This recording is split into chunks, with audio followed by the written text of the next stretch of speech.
Well, over the last couple of episodes, we've been considering the problem of divine sovereignty and human freedom. That is, how to reconcile the meticulous providence of God with a libertarian account of free will. And I began with a conversation with Dr. Matthews Grant by considering his dual sources view that is grounded in classical theism broadly and Thomism more specifically. In the last episode, we critically examined a recent revisionary attempt at reconciliation called Open Theism. And today we're going to talk about one final attempt to reconcile divine providence and free human agency that goes by the name of Molinism. Now, Molinism is another view that has become extremely popular over the course of the last few decades, thanks in large part to the fact that it has some illustrious and able philosophical proponents, most notably Alvin Plantinga and William Lane Craig on the Protestant side, and then Thomas Flint on the Catholic side. Molinism came to prominence after Plantinga unknowingly presupposed the Molinist view in his response to the problem of evil in the 1970s. And since then, the debate over this view has been raging in philosophical circles, and the view has gained a lot of adherents, especially among those on the Arminian side of the theological divide. So Andrew, let me kick us off here by briefly laying out the Molinist account, by briefly explaining Molinism and how it is supposed to reconcile divine providence and libertarian freedom.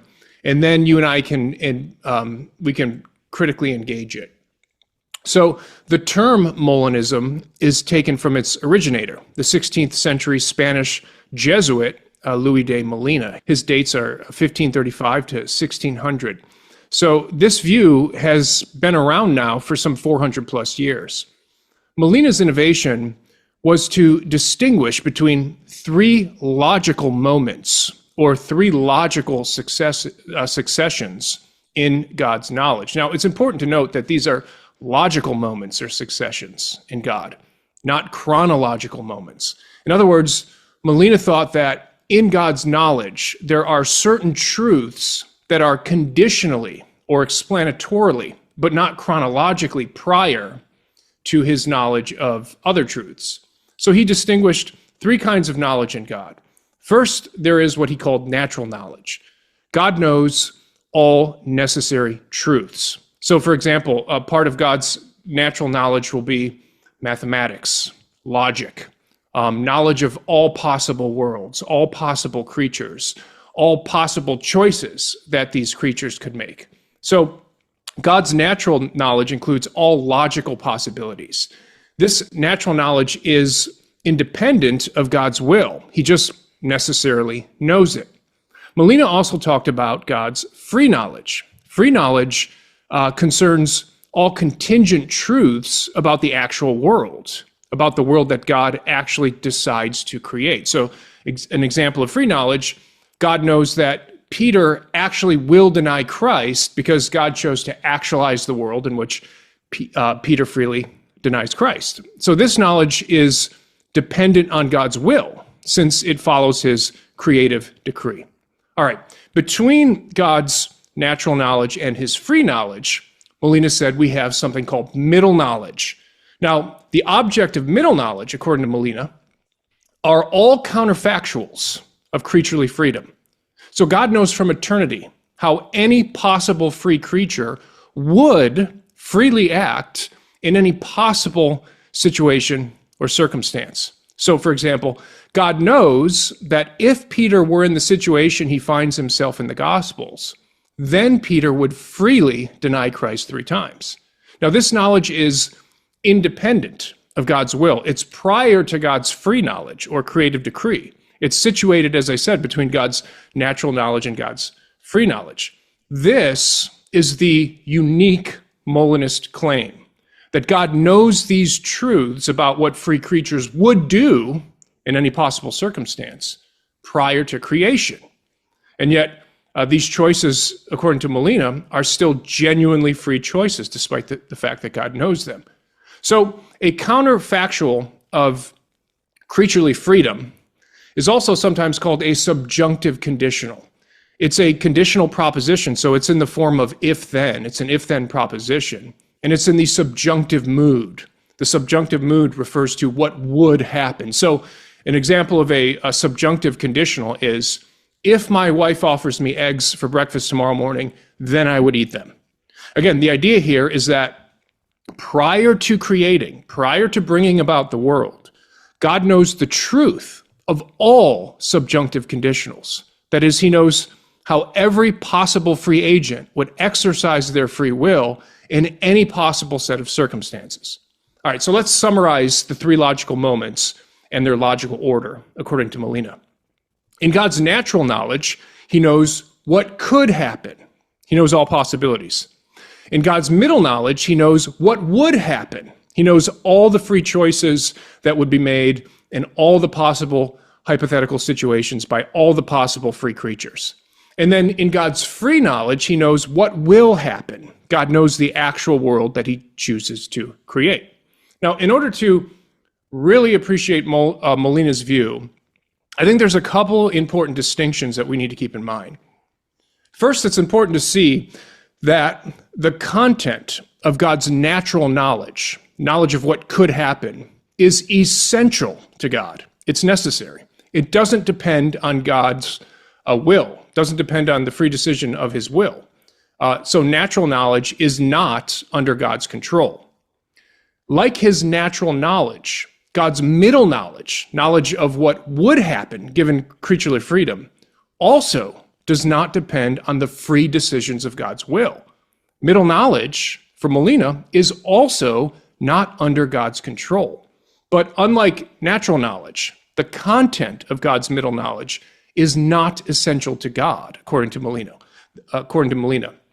That is to say, this middle knowledge that God has is not necessary, it's contingent. That is, unlike the object of God's natural knowledge, the object of God's middle knowledge could have been otherwise than it is. And that's what it means to say it's contingent. Now, it's also crucial to see, I think, that these counterfactuals of creaturely freedom, or God's knowledge of what free creatures would do in any set of circumstances, limit the range of possible worlds that God can actualize. Although it's possible for God to bring it about that my wife offer me eggs tomorrow morning and I don't eat them, given the counterfactual truth that I would freely choose to eat them if she offered, God cannot bring it about that I don't eat them on her offer. Of course, God could make me eat the eggs, but then I wouldn't be free, right? He could force me to choose a certain way, but then that would destroy libertarian freedom. So on Molinism, if God wants free creatures, then there's a limit on the feasible worlds that he can create. He cannot bring about just any possible world. All right, hopefully that makes sense. So let's go back again to Molina's notion of logical moments or logical order in God's knowledge. There's a lot going on here, so let me provide another short summary here.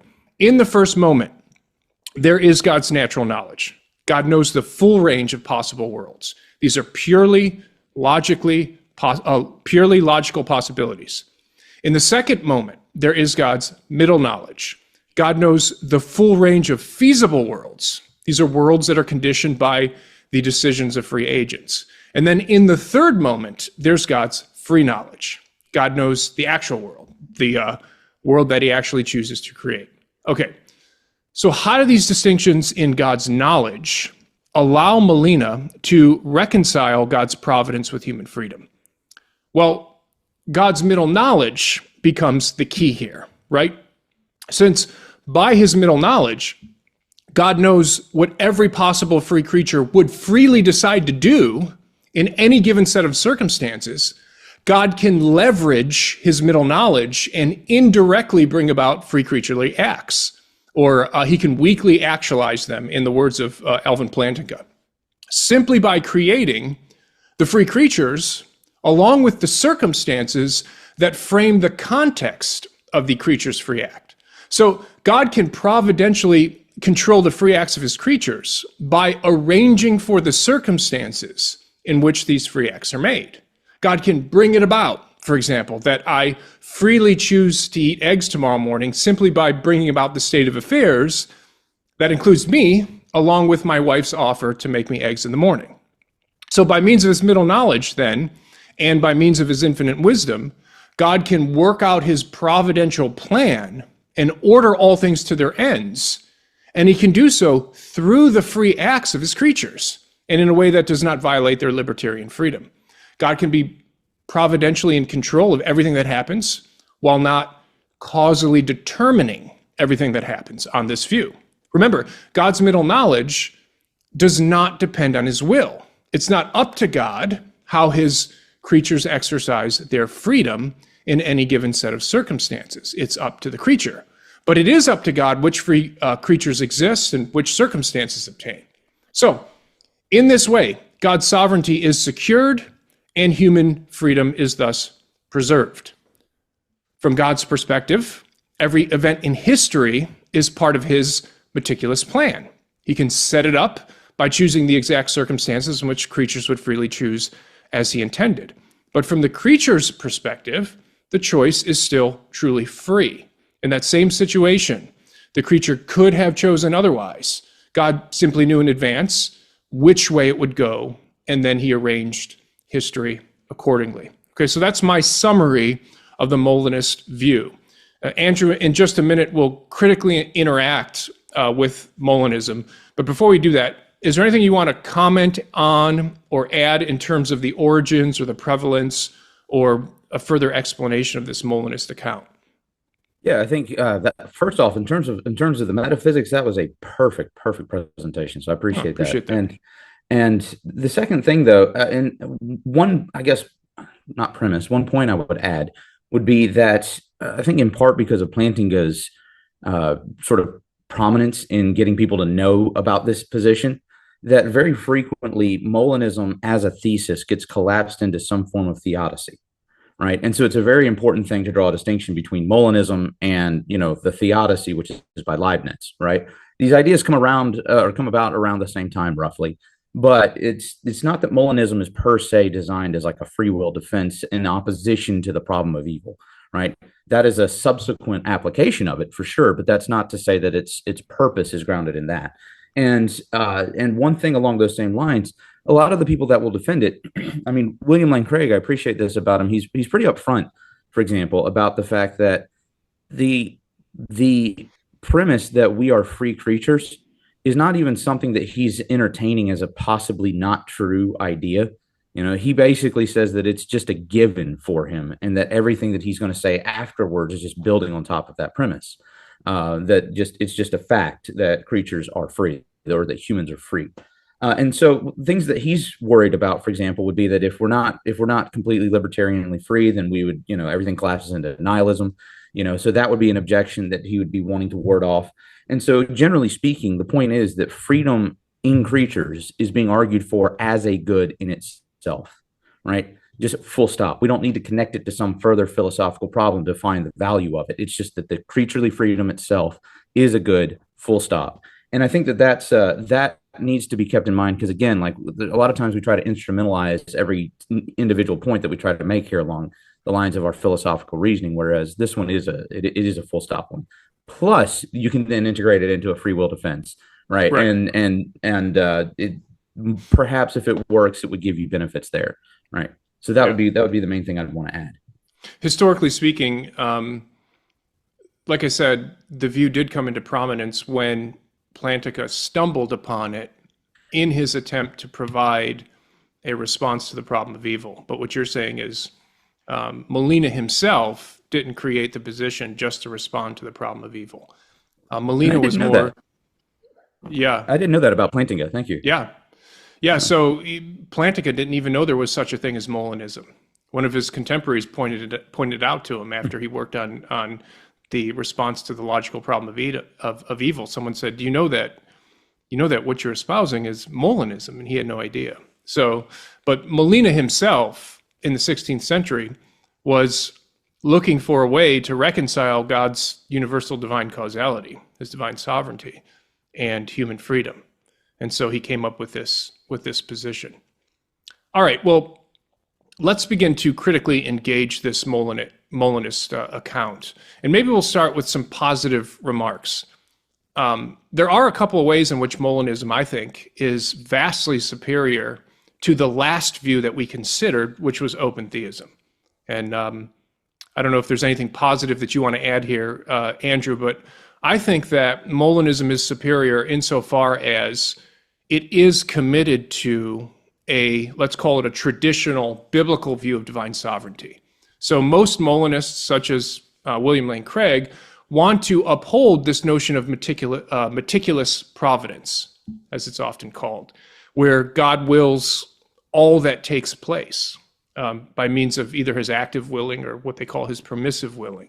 So unlike open theists, Molinists, for the most part, are not interested in diminishing the sovereignty of God to make room for human freedom. Now, of course, you and I will challenge the degree to which they succeed here, but let me just put that on the table.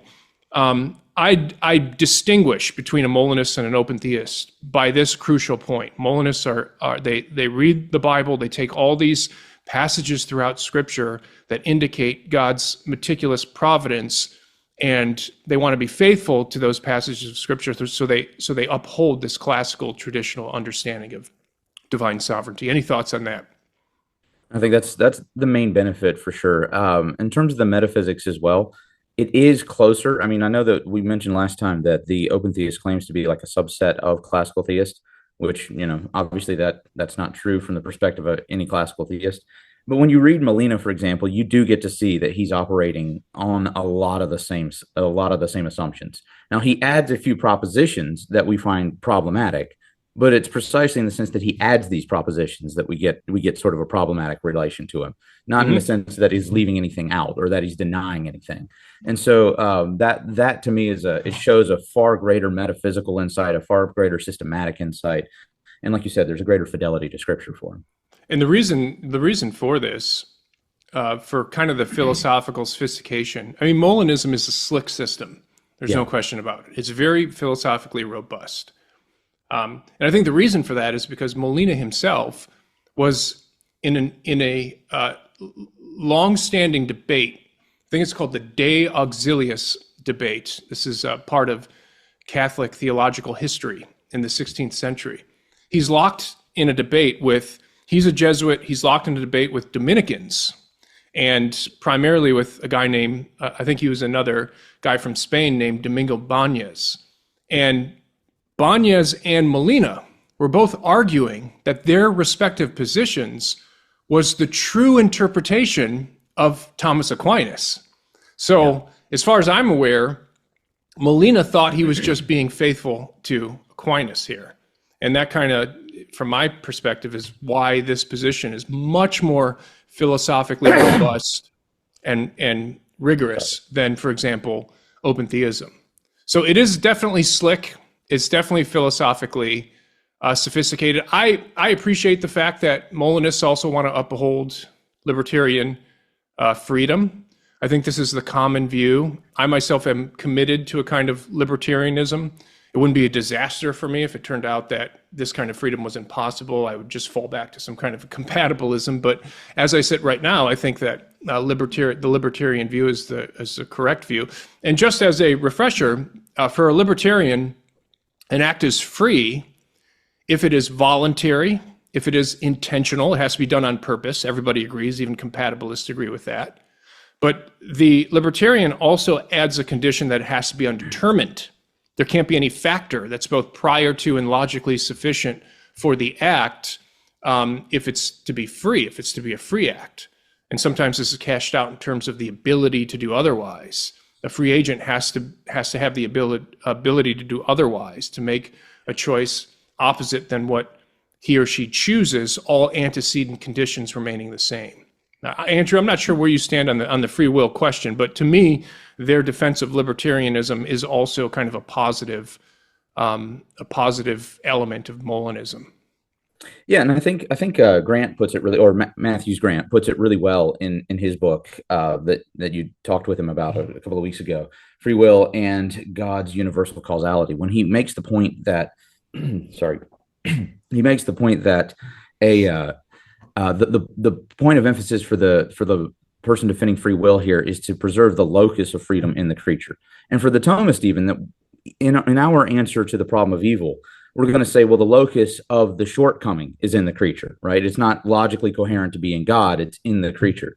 And so you could almost see, if you wanted to be a little bit generous, you could see sort of a stretching of that sort of privation in the creature that Aquinas is going to put as being sort of a privation of the will specifically in the creature, and therefore that's some sort of problem equated there.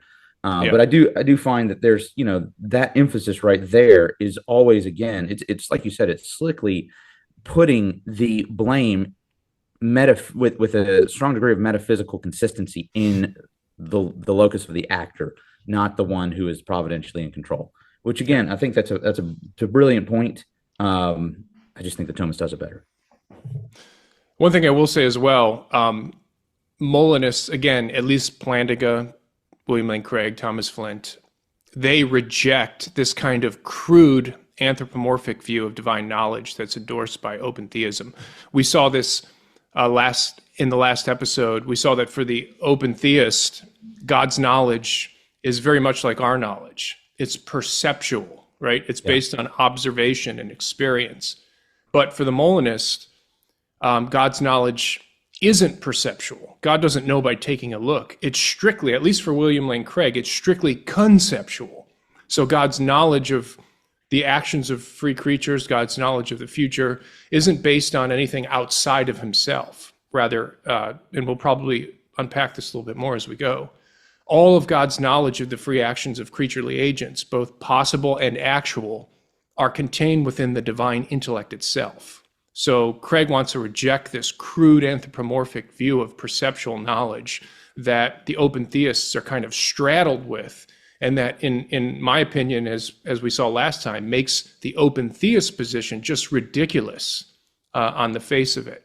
So, however, with all of that said, despite the fact that Molinism is a better option, in my opinion, a much better option than open theism, there are some serious problems with the view. So, Andrew, let's turn to talk about some objections to Molinism. And to begin, we have to begin with what I think is the most common objection. It's this thing called the grounding objection, the grounding problem. So what's the problem here? Well, the problem is that on Molinism, there doesn't seem to be any metaphysical ground for the counterfactuals of creaturely freedom that are supposed to be the objects of God's middle knowledge. These counterfactuals, as we said, are contingent propositions, since they describe what a possible creature would freely do in any given circumstance. But contingent propositions, contingent truths, have to be grounded in some actual reality. But it's hard to see what that actual reality could be on Molinism. The counterfactuals of creaturely freedom can't be grounded in God's nature, since then we'd have to say that there is some part of God's nature that is contingent rather than necessary. So nobody wants to ground these counterfactuals of creaturely freedom in God's nature. Not to mention, if they did this, it would kind of collapse into a form of pantheism. So no one thinks that we can ground them in God's nature. However, these counterfactuals also can't be grounded in God's will, as we've seen, since they're said to be true before creation, right? They're said to be true before any act of God's will. And they're also said to be true about creatures that God never chooses to create. So these are true about actual creatures that somehow exist before God's will, and these counterfactuals of creaturely freedom are also true about purely possible creatures. So they can't be dependent on God's will. Before God creates the world, there are already true statements like, if Andrew were in circumstance C, he would freely choose action A. And these truths supposedly exist in God's middle knowledge, logically prior to creation and logically independent of God's will. So these counterfactuals of creaturely freedom don't seem to be grounded in God in any way. However, they also seem not able to be grounded in the creature, right? They can't be grounded in the free creaturely agent either, because the creaturely agent doesn't actually exist, right? Prior to creation, There is no actually existing creaturely agent or actually existing circumstances in which the agent freely acts. So these counterfactual propositions are not grounded in God's nature, not grounded in God's will, and they're not grounded in any actually existing creature. So the question is, what's left on the scene to ground them? And it seems to many philosophers and theologians that there is simply nothing left. There's nothing about the way that things are, that things actually are, to ontologically ground the truth of these counterfactuals of creaturely freedom. But then there cannot be a truth value for these counterfactual propositions. And this means that God's middle knowledge can have no object. And without middle knowledge, there's no Molinism. So, Andrew, what do you think about this grounding objection? Well, I think it's huge, and I think there's a number of places where, for example, Plantinga in particular seems to just be willing to die on that hill, I think. And so he'll have lines. One of my favorite lines to quote on this is where he says that he starts appealing to possible worlds. And of course, then he has a paper on how he tries to ground possible worlds in the mind of God, something like that. And there is some kind of a creaturely independence somehow that these have in the mind of God, right? But he throws out these existential claims, things like that every possible world exists just as serenely as the actual world. It's a direct quote from him, right? Things like that. And so he'll, without kind of further qualifying what it means to exist, right? There's just kind of this additional proposition here that these things, they just exist. And there's a kind of implicit proposition that is that they exist in some kind of independent state. And so I would almost fear here, as a sort of a means of objection, that depending on how you resolve that, you're almost teetering on the brink of collapsing into a kind of open theism, right? Because there seems to be something necessarily now outside of God in which you have to ground these things. And if it's outside of God, then necessarily God is perceiving, what this thing is, right? And if he's perceiving, then all of a sudden, well, he would have to be changing, and we're looking like we're really close to this, open theist kind of model. However, within that, the statement as well, this kind of gets at the counterfactuals of creaturely freedom as well, come back to play in a wonky and potentially inscrutable way when we start talking about these possible states of affairs that God might actualize, right? Because Plantinga gives the example of that if God knows that if he places Curly in this state of affairs where he might be robbing a bank, that he's going to rob a bank, kind of deal, right? And the thing is, like, if you say that God, weakly actualizes this thing, right? There's the real question of his knowledge here, right? Because the thing has to kind of have a truth value for him to know it. And so if he's going to know it and it doesn't have a determined truth value, right? Because that's the problem of the counterfactuals of creaturely freedom, is that if they have a determined truth value, it looks a whole lot like he's determining their will by actualizing this state of affairs as opposed to that one. And so even if you just dogmatically maintain that they have sort of a libertarian freedom in it, he's still stacking the deck, if you will, right? And a lot of people would still see that as a reasonable objection to, the states of affairs. It would be almost like a rigorous mathematical, meticulous sort of accounting or creating of the world. Nevertheless, what Plantinga's argument sort of is hinging on is these counterfactuals of creaturely freedom, which operate such that God can actualize state of affairs A, wherein he knows that Curly would rob the bank, right? And the problem is Curly then doesn't rob the bank. And so the question for me is, what is the noetic status of that, right? Yeah. What is the truth value of that? And the question from what the pushback I've always gotten is always something to the effect of, well, God knows it, and yet it could still be otherwise. And somehow that's just sort of on the table, which to me sounds less like a resolution and more like just, bulldozing on through. Sure. Yeah, so to be fair, there are multiple ways. I agree with everything you just said there, but there are multiple ways that Molinists have responded to the grounding problem. I think they're all unsatisfactory, so maybe we can just walk through some of these. The first, maybe the most popular, is just to reject the idea that we need grounding. Some, arguably Plantinga, simply bite the bullet and reject the need for grounding for these counterfactuals of creaturely freedom, claiming that some truths are just brute facts that don't require a grounding entity. However, a brute fact, from where I sit, is not an explanation It's precisely the lack of an explanation. So again, from where I sit, I think that we ought to reject any worldview or philosophical system that ultimately appeals to or grounds truth in brute facts. And the reason for this is that bruteness is ultimately and strictly unintelligible, right? So you're introducing some aspect of unintelligibility into either God or his knowledge or into the created universe. And I think from a philosophical and theological perspective, that's a no-no. We don't want brute facts. We don't want unintelligibility in reality, all right?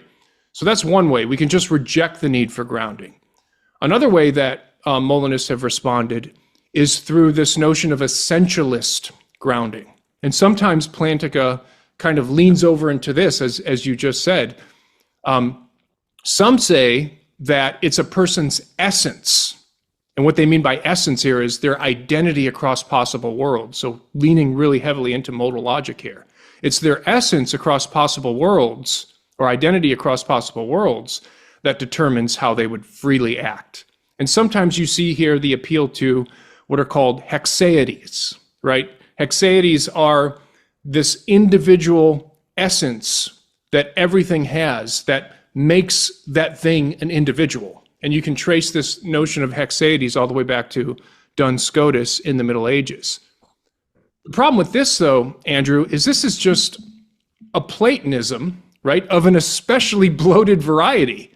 Because on this view, there is an infinite array of possible uninstantiated individual essences that have some mode of existence. They have some kind of existence, even if they're not actualized.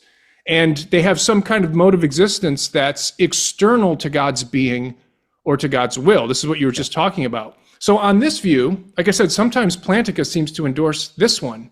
On this view, there's what Plantinga calls a Platonic horde, right, of possible essences that have some kind of independent existence apart from God, and that are kind of eternally standing there waiting to be actualized by God. And this has a whole host of issues for a Christian, for someone who wants to lean into God's divine ultimacy and absoluteness. And finally, I think there is the most slick view, the most slick way to answer the grounding problem. This is the one that I think William Lane Craig talks about. And here we can supposedly answer the grounding problem by an appeal to divine conceptualism. So on this view, the essences of possible creatures are nothing other than conceptions or ideas in the mind of God. So the possible essences are not entities that exist in some Platonic realm external to God, but are just reducible to God's internal act of conceiving. So God conceives of a possible person P so completely that this conception determines all the truths about what P would freely do in any given set of circumstances. But on this view, again, I think it's more philosophically slick, and it's trying to save divine aseity by preventing anything existing outside of God. But still, on this view, this possible essence of this possible creature seems to be nothing more than kind of a mere or a bare modal profile, right? It just seems to be like a list of hypothetical facts. The essence, this possible essence of this possible creature turns out to be like a set of propositions. And if essences are just kind of conceptual placeholders, then they don't seem to have the kind of metaphysical heft to fix libertarian counterfactual truths. They're not the kind of thing that could function as a robust metaphysical anchor for the content of God's middle knowledge. So if the essence is not a real entity as it is in Platonism, but just kind of a mental description, then what is it about that description that makes it true that P would freely choose X rather than freely choose Y? It seems that on this view, At the end of the day, God's not really thinking about persons at all. He's not thinking truths that are about someone, but rather he's thinking about truths in place of someone, right? It seems like just a bare possibilism without any genuine grounding in agents or persons. So these are kind of the ways that I see Molinists acknowledge the power of the grounding objection by and large. And from my understanding, these are the kind of the strategies that they take to answer the problem, the objection. And they all seem to be insufficient from where I sit. Yeah, I would agree. And in terms of just sort of anecdotal evidence, or not evidence, anecdotal sort of relation to the Molinistic argument, every time I've ever been to EPS, and like I've delivered a couple of papers on sort of critiques of Plantinga's Molinism, and a number of the responses that I'll get, and in fact the vast majority, will always be actually an appeal to the brute factness, and if there is a secondary one, the most common would be just that we don't need to have the grounding. Right? There's those two tend to be the most common, and to my mind, I think those are the same. Yeah. I was about to say, yeah, that's pretty close to. If it's not the same by some technical, movement, it's pretty close to the same. And the fact of the matter is, it almost sounds like a concession to me at that point. That's because there's not really an argument that can defeat a brute fact. There's not really an argument that can defeat just somebody dismissing your argument outright by saying, I don't have to give a grounding. And so at that point, it either seems like the entirety of the discourse is broken down, or it actually is a kind of implicit admission of defeat, because there is just sort of this dogmatic, nope, this is just, we're gonna ignore the objection and move on. I agree with that, yeah.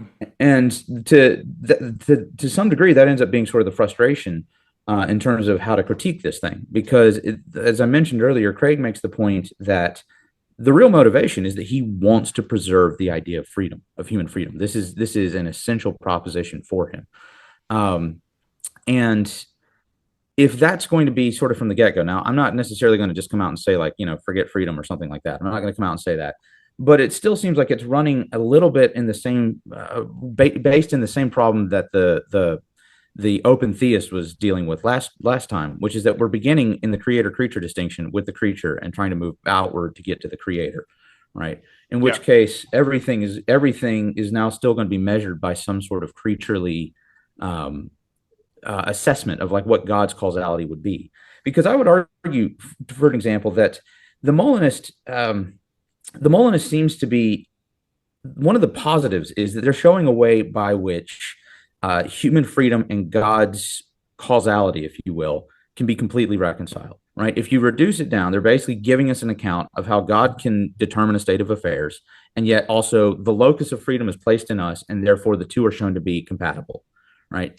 They're not saying now within that statement there, right? This claim that the two can be compatible in some capacity, that they're not necessarily in logical contradiction. So therefore, there's no reason to have this problem of God overriding free will.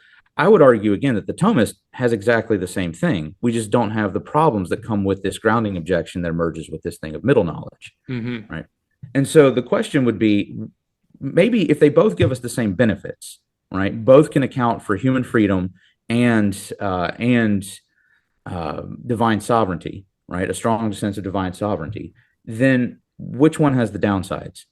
And the reason why I'm trying to, what are the downsides to each one of them? And, we can kind of weigh it that way, because I'm kind of trying to think of a way that would effectively critique them, right? Yeah. That would still appeal to something that they would desire, right? Yeah. I think that that would have to be the only means by which an effective critique could work, because you would need to show them, hey, I can give you what you want. However, I don't have to also be beholden to this middle knowledge type thing. So kind of show them a plausible alternative.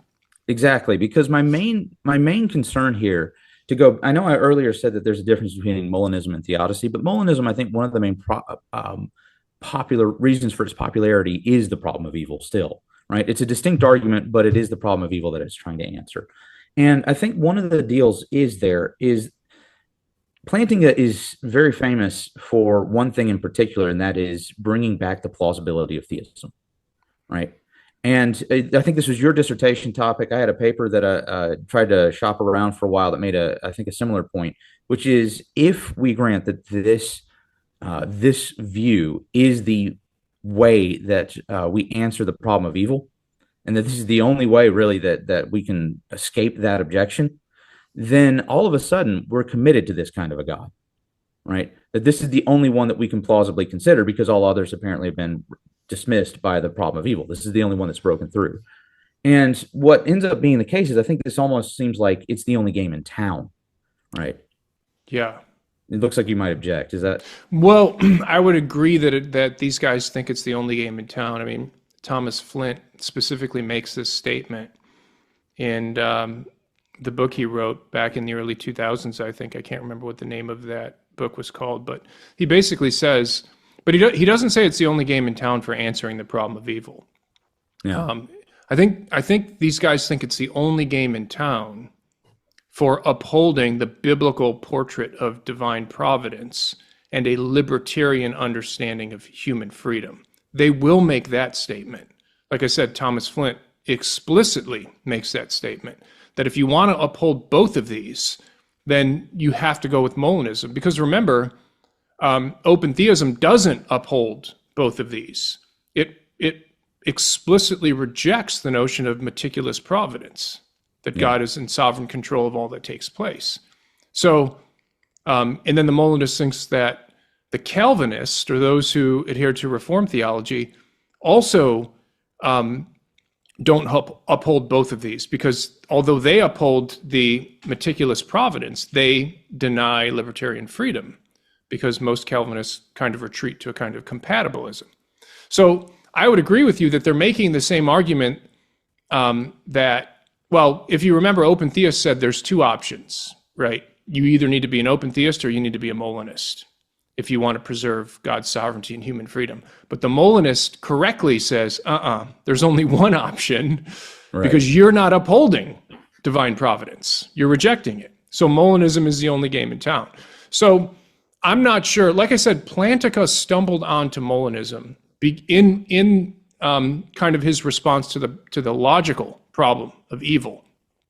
And he appeals to something like subjunctive conditionals, and he appeals to, he makes the distinction between possible worlds and feasible worlds, if you remember, in his defense of the logical problem of evil. And so he kind of backs into Molinism through the problem of evil.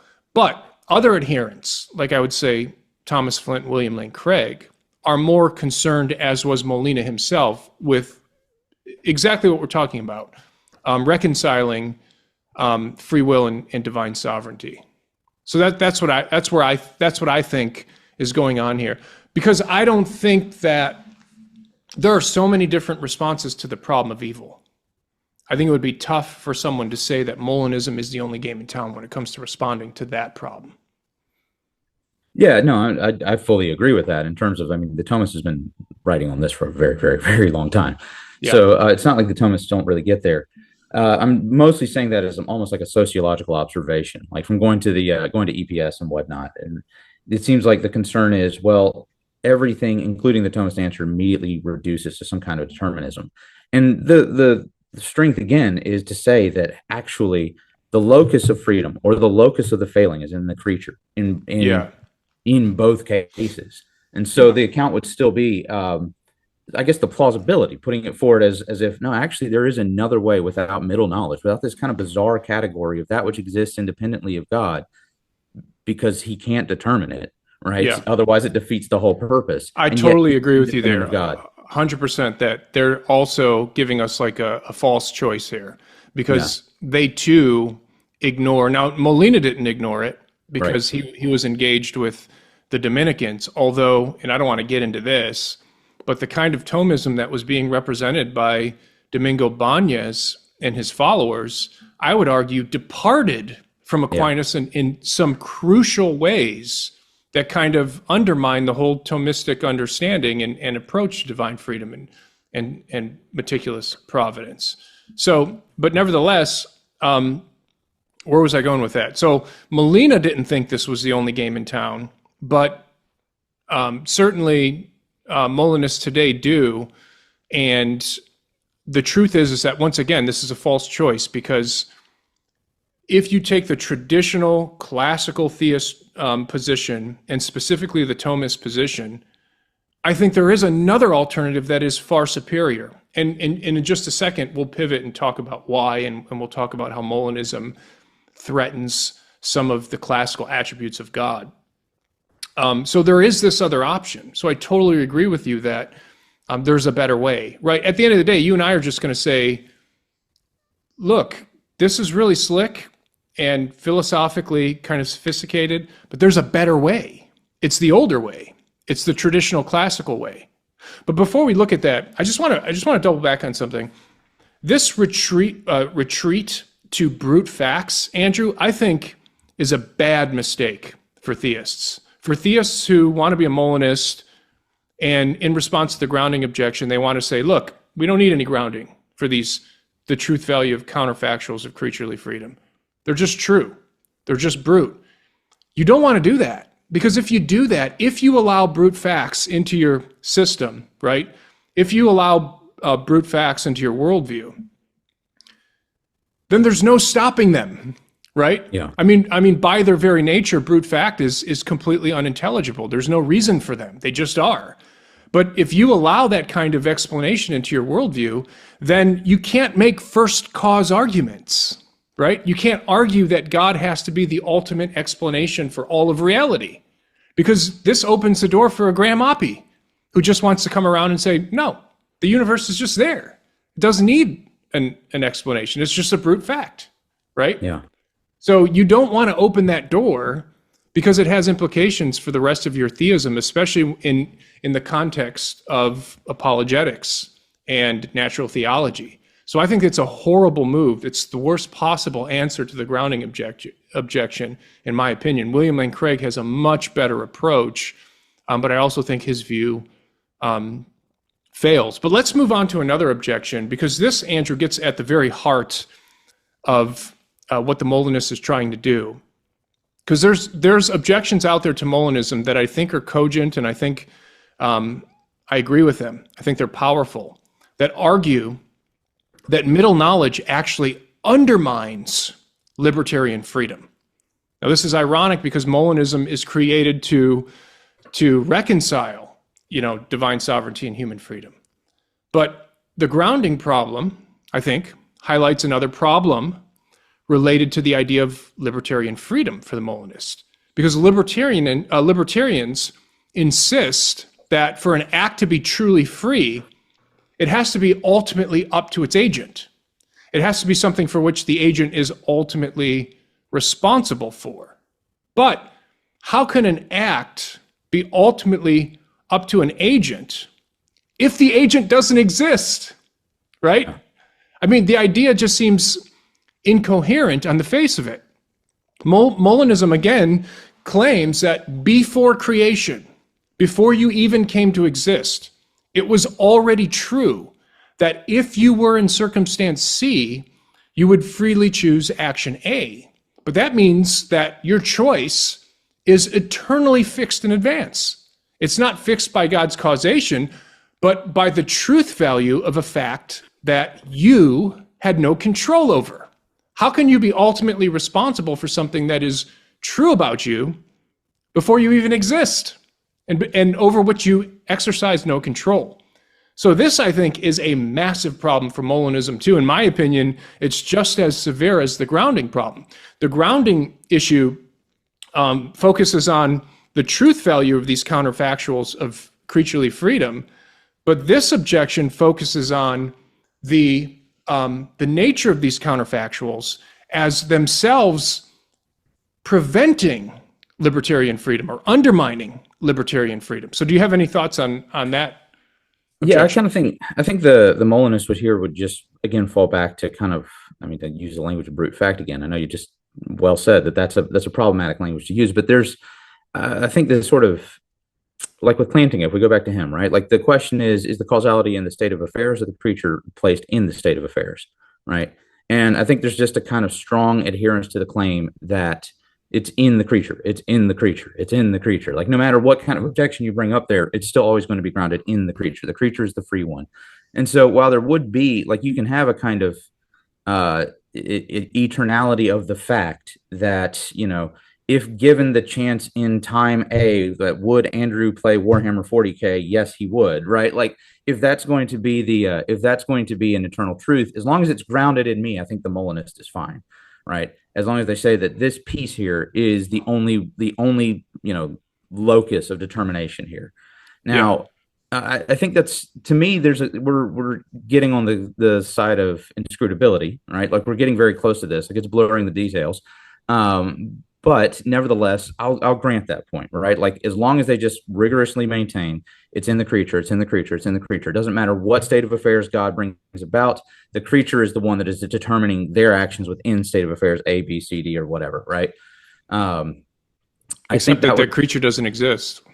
Well, and yeah, that's where you get back to, again, if they just dismiss the grounding objection, then they can just sort of go full steam ahead on that point, and that's generally speaking what I've encountered, at least. But the point about existence too is, I don't think I think you have to have a rigorous metaphysics in terms of, like, a rigorous philosophy of being in order for that to really matter to you, because one of the immediate points that you brought out earlier is that if you say that this is grounded in a creature that is purely a concept in the mind of God, that this doesn't have an existence apart from God, but it's not even an ontic being, right? Like, it's not something separate from God in any capacity, creator creature distinction yet emerging, right? Because you haven't been created yet, right? You're just purely a thought in the mind of God. You are verging on the cusp of pantheism at this point, because there's no existential distinction yet. You have to have the creature be created existentially to be able to actually draw that existential distinction. Kind of duh,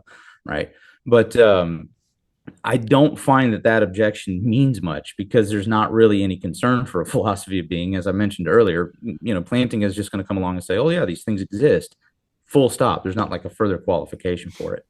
Yeah, except I think there's a further problem. If you're going to say that it's in the creature, that somehow the truth value of these counterfactuals of creaturely freedom are determined by what the creature would freely do, and that creature exists as kind of a possible essence in the mind of God, and you're going to ground libertarian freedom in that possible essence. Well, I don't think you've escaped this problem, though, Andrew, because I think there are other problems here that are then related to God's knowledge of these counterfactuals of creaturely freedom. Namely, how is it that in God's middle knowledge, God knows how you would exercise your free will in any given circumstance, when neither you nor the circumstance exists? Yeah. Now, on some versions of Molinism, as I said, God knows what your choices would be because he has exhaustive knowledge of your possible individual essence. However, if God knows all the free choices that we could make because he knows perfectly our essences, then it seems that our choices would be determined by our essences. And yet this violates the indeterminism condition of libertarian freedom, which says that our free acts cannot be determined in any way, even by our own essence or natures. Your nature cannot determine your act if that act is to be free on a libertarian account. Now, if Plantinga was just a compatibilist, that would be fine. By exhaustively knowing your nature, your essence, God could then understand and know all the choices you would make in any possible given situation. That's fine on compatibilism, because what you would do is just grounded in what you are. But it doesn't fly on libertarianism. For the libertarian, nothing can determine a free choice. Not God, not any circumstances, not the state of the world in the causal laws, and not your essence or nature. You have to be utterly undetermined for the act to be free. So even this retreat, where they might stomp their foot, Andrew, and just say, well, it's in the creature in this possibly existing individual essence, I think they still run into this intractable problem that grounding free choices in something's essence ultimately is going to run into a kind of essential determinism, and it will violate libertarian freedom.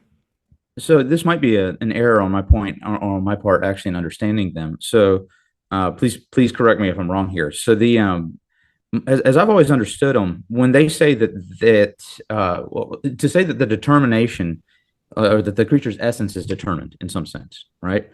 What I always took that to mean is really that the locus of determination is in the creature's essence, which would be, in essence, to say that the efficiency, to speak in a Thomistic lingo, would be coming from me, right? Not from God, but from me, that I'm the one still choosing. And so it's really indistinguishable from just saying that the creature is free.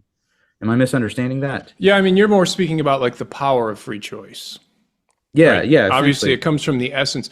I mean, if we're going to get really technical, Aquinas believes that you're free because you have an intellect, and an intellect is able to grasp being in an infinite array of determinations, right? You can think about being in an infinite number of ways. And so because your intellect is free and you are by necessity drawn to the good, the intellect is able to think about a being under the notion of good in a virtually infinite number of ways. And so in that sense, when you say that your nature is the locus of your freedom, Aquinas would agree to the degree that it's because what you are as a being, your nature, is a rational animal. You have an immaterial intellect. However, the libertarians are going to say that when it comes to the actual exercise of your choice, you always need to retain the ability to do otherwise, to make the opposite choice. So holding all antecedent conditions the same, like all antecedent conditions remaining exactly as they are, including the makeup of your nature, when it comes to the moment of that choice, you have to retain the ability to either choose A or not choose A. All antecedent conditions remaining the same. And one of those antecedent conditions is your nature. So your nature can't determine how you make that individual choice, or else you fall into a kind of compatibilism. Does that make sense? Yeah, it does. It does. So is the objection then that, because I would still take it to be that your nature generates then, because Plantinga has that line that I've objected to before, that we are co-creators with God in virtue of these natures. And so that there's sort of a generative potential of your nature, such that the vast panoply of possible worlds in which you exist actually are produced precisely because of your freedom operating in these. And so the choices that you would essentially make that would comprise your nature in that sense. Right now, yes. Okay, so if that was the case, then that would still, to me, seem like the locus of determination is in the nature of the creature. Except that they would reject. You're using the word You're using the location of the locus of determination. They would say, no. It's not a locus of determination. It's just a locus of power. What would the difference be there? Determination means that you act one way and you couldn't have acted otherwise. Okay, I got you. Whereas if you're the locus of the cause, the causal power, that doesn't imply causality doesn't entail determination, as who was it? Elizabeth Anscombe showed in her paper. I think, can't remember what it was called, but anyway, yeah. So just because something is caused doesn't mean it's determined. Causation just brings something into being.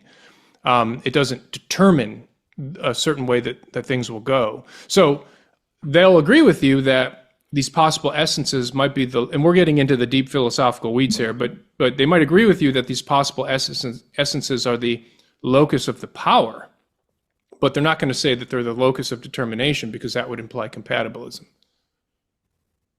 Okay, so it just seems like almost at that point, determination, I might be a little bit thick on this one, but seems like determination then is just kind of the word to avoid across the board. Yes, for libertarian freedom, it has to be, it's an incompatibilist position. So it's incompatible with causal determinism. What makes compatibilist freedom compatible is that it's compatible with causal determinism. So if you're going to be libertarian, you have to be incompatibilist. Okay, all right. So there can't be any factor that is both prior to and logically sufficient for your choice. For any decision you make, you have to be able to make the opposite decision, all antecedent conditions remaining the same.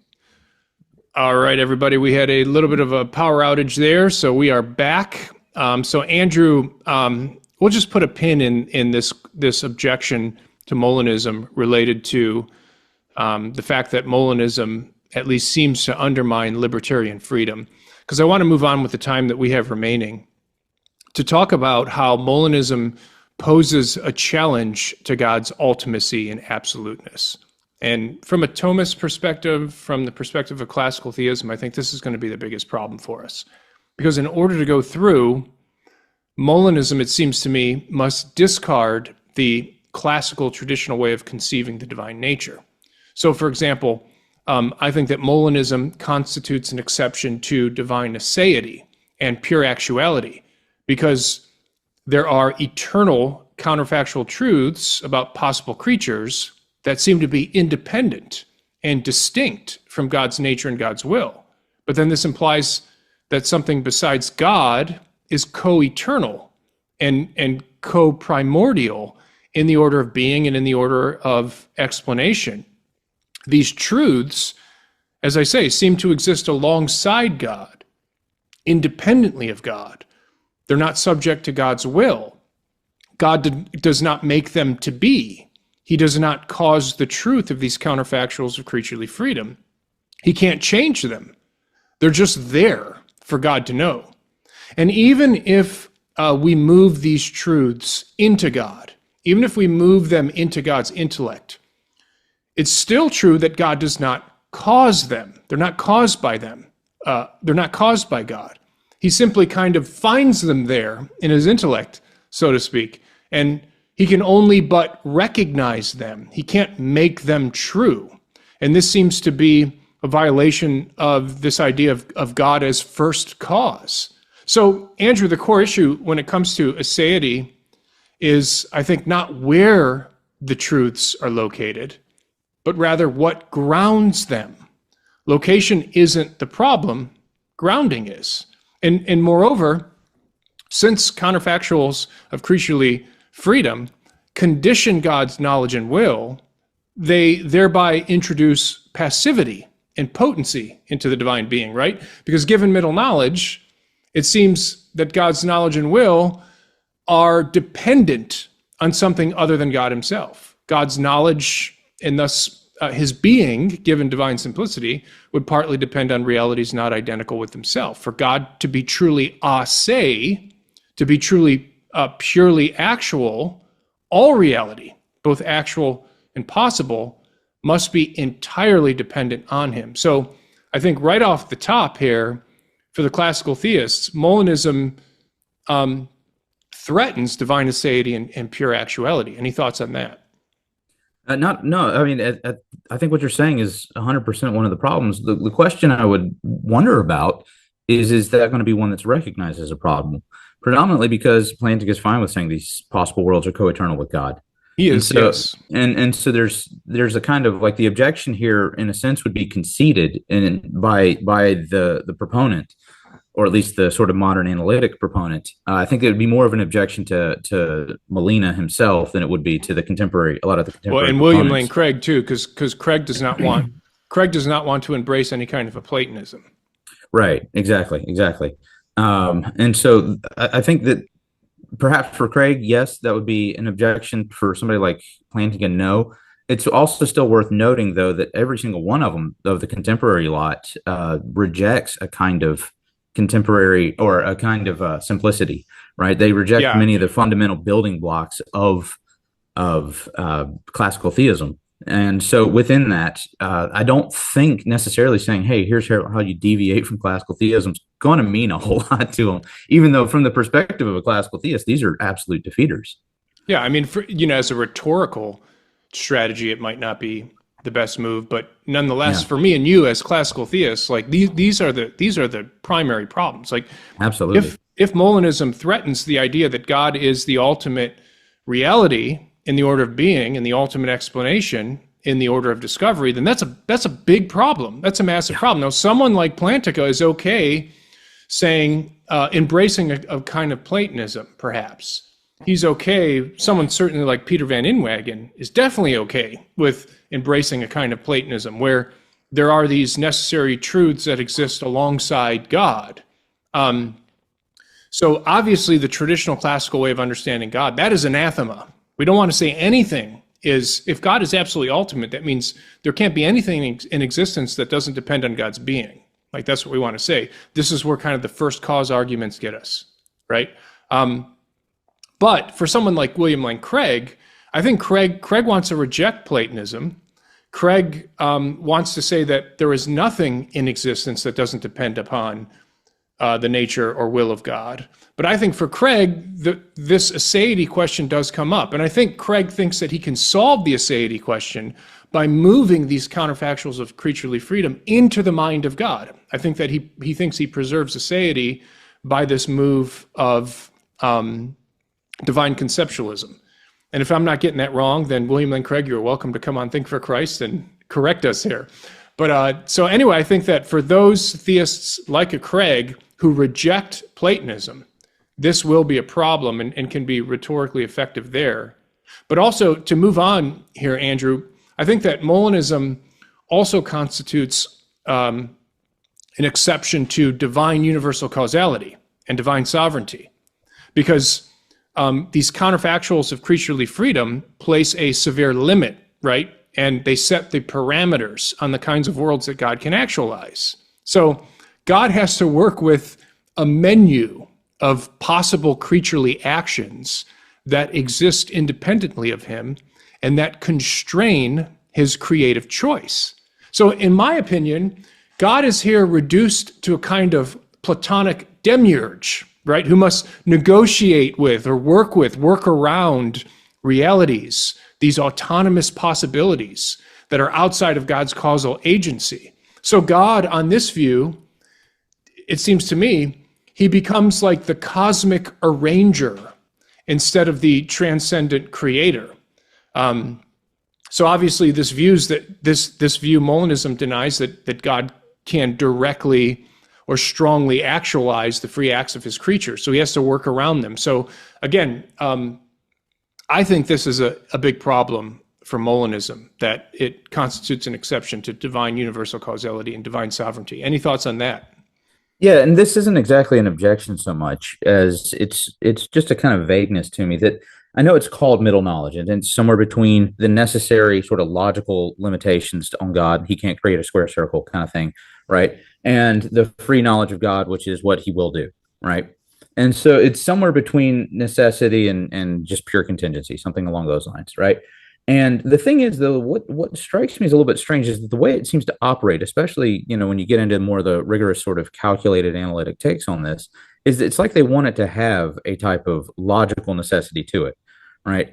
And the logical necessity is going to be, I think, is still, they get around it by saying, well, God could override at any time, right? He could override at any time. But this is the kind of necessity that literally, in order to be able to preserve God's attributes, it needs to be able to be something that is a limit to him without limiting his perfections, right? It needs to be something that is in some way still a limit to him, though, right? And so in the same way that no classical theist would ever say that God's inability to create a square circle is an actual limit to God, they want this kind of counterfactuals of creaturely freedom to have the same sort of a deal, right? And to me, that almost just functionally seems like you're just treating it like it is a logical necessity. Now, I know the argument's going to be here that no, this is still a creaturely necessity. But I think there's a kind of metalogical point, though, which is just to say, again, it's really the force of the free will defense, which is to say that no. The locus of causality is in the creature, or the locus of power is in the creature, right? And that within that, God cannot there's a logical incumbency that says God cannot override that. God cannot efficiently move that without simultaneously overriding it. So if he wants to preserve freedom, he cannot do this. And so there's an overarching sort of logical necessity. Now, I'm not trying to collapse middle knowledge here, but it still seems to me like it's in this just fuzzy category for me. I think just in terms of like a kind of logical sense to it, it has this kind of fuzziness to it that I've never been able to get particularly clear on, because I'm not sure it is a fully coherent thought, as you've already pointed out by critiquing the metaphysics of it. And so, I would just say that a lot of the maybe even wiggle room comes from the fuzziness precisely of it. Yeah, I would agree with that, because on the one hand, these counterfactuals of creaturely freedom that are the object of God's middle knowledge are contingent, right? They could be other than they are. They have to be contingent, or else they couldn't be free. Yeah. But also, they also seem to exist in a necessary way insofar as God has no control over them. They exist eternally in the mind of God, and there's nothing he can do about them. So in that sense, I agree. There's a kind of, I don't want to say strict incoherence, but something does seem, as you say, fuzzy there. And I think it seems to me what's implied is that these things have to have a kind of existence of their own. And the real challenge of the Molinist is to try to explain how counterfactuals of creaturely freedom can exist as they're supposed to exist, and yet not be independent of God. I think that's the challenge. Because so question.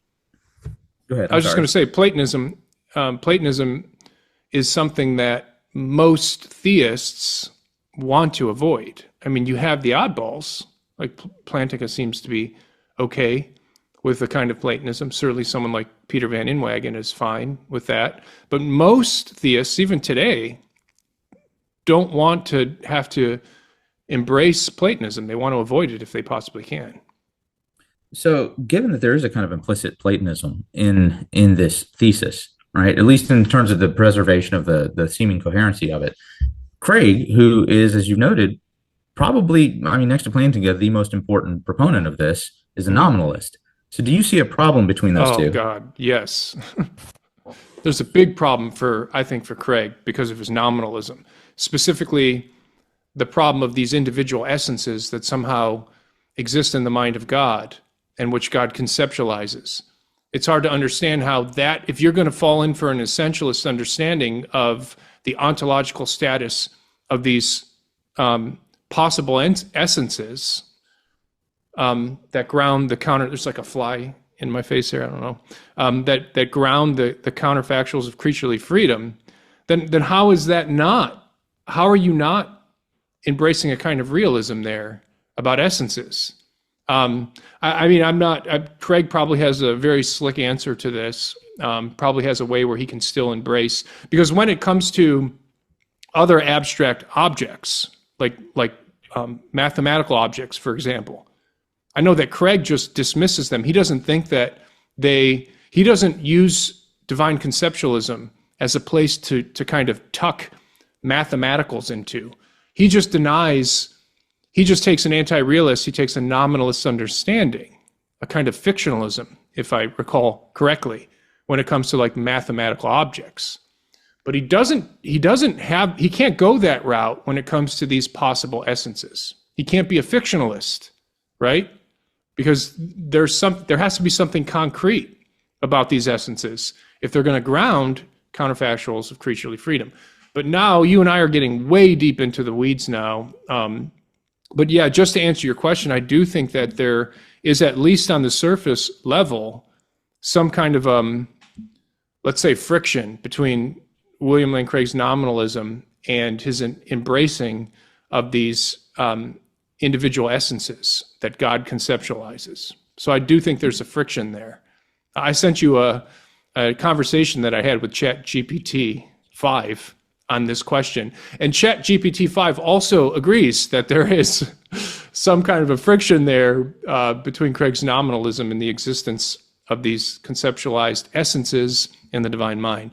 But I'm going to have to let... There you go. It's settled then. I'm going to have to let... And again, William Lane Craig is more than welcome to come on here. And I'm sure if he did, he would embarrass us both with his brilliance. But nevertheless, I do think that there is a problem there. And just to move on, like you already said, obviously divine simplicity can't be upheld by a Molinist. I don't see how you can posit that there are distinct logical moments or successions in God's knowledge without rejecting the idea that God's not made of parts. For one thing, it seems to me like the Molinist is committed to the idea that God's knowledge is distinct from his will. Right? I mean, that seems obvious to me, because free knowledge is the only kind of knowledge in God that depends on his will. Natural knowledge and middle knowledge are both apart from God's will. They exist in distinction from God's will. So it seems to me like the Molinist is committed to the idea that there is a distinction in God between God's knowledge and God's will. And obviously, for the Thomist that's incorrect to understand God that way because we embrace divine simplicity for various reasons. So I'm running up against time here, Andrew, but any final thoughts on Molinism and how it challenges this notion of God's ultimacy and absoluteness that is cherished and upheld by the classical traditional way of approaching theology proper, or any final words on Molinism itself? My main final words are that I have been calling Luis de Molina Alfred de Molina and getting him confused with the actor for far too long. And I very much appreciate you saying this name over and over for me so that I can be corrected in my mind. Well, that's a step forward then, isn't it? We've made progress. There you go. One thing I will say to close out here is, as we've already kind of alluded to, guys, I think that Molinism, Open Theism, they are not the only games in town. They are not. There is an older, more classical, traditional way to reconcile divine universal causality and libertarian freedom. Whether or not you subscribe to libertarian freedom, I think it's helpful to know that there in fact is a way to reconcile libertarian freedom with divine universal causality. I myself embrace libertarianism, so it's good news for me because I don't have to give it up to embrace God's universal divine sovereignty. And if you're wondering how that looks or how that works, go back a couple episodes prior to this one and listen to the interview that I did, there you go, with the author of that book right there, God's Free Will and Divine Universal Causality, the Dual Sources account, where Dr. Matthews Grant kind of lays out a position that is informed by the classical traditional understanding of God.